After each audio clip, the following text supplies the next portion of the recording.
Now, the proliferation of English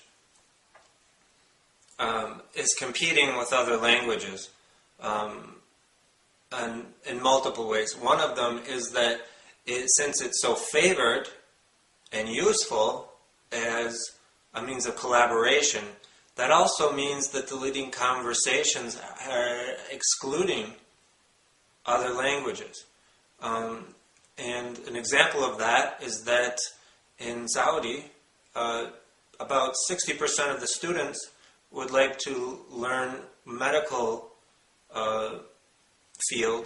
field in Arabic.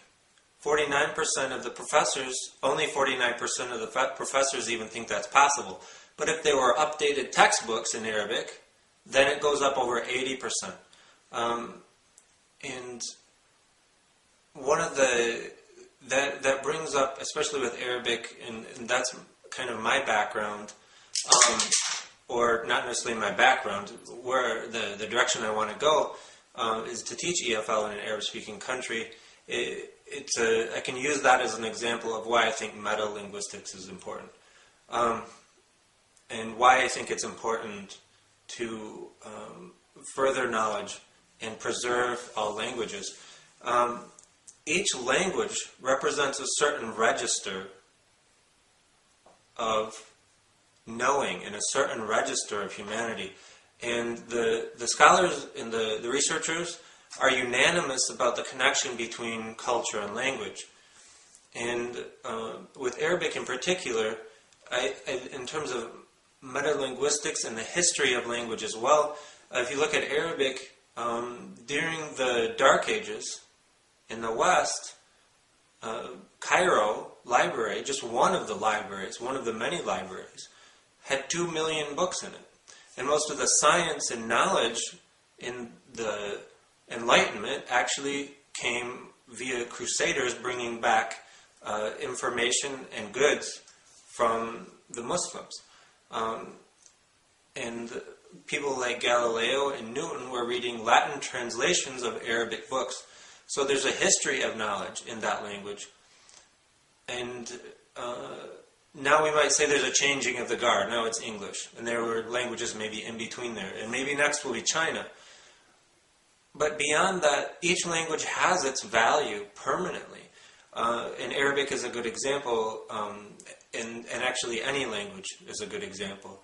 But something that I know about Arabic is that recently there's been a study that's found that while learning languages usually heavily involves the right brain, because the right brain is heavily involved in learning new things or encountering strange and new things. However, with Arabic, the left brain is heavily involved and the right brain is actually inhibited from being used. And that makes learning Arabic a little bit more difficult. And the point that it's difficult isn't really the issue. The issue is that it must be different, therefore. Thinking or speaking in Arabic could be different. And I think a lot of those questions need to be answered before we lose these languages. And at this point, there are languages being lost. And they explain, as a matter of trivia, they explain the difference with Arabic reading and why it's so left brain oriented is because the letters are very, very detailed. There's, which I hope I'll show you a little clip of that at the end. All right, here's a quick look at some Arabic script out of Al-Quran. And here's just a quick look at some Arabic. It's from right to left. This is my name.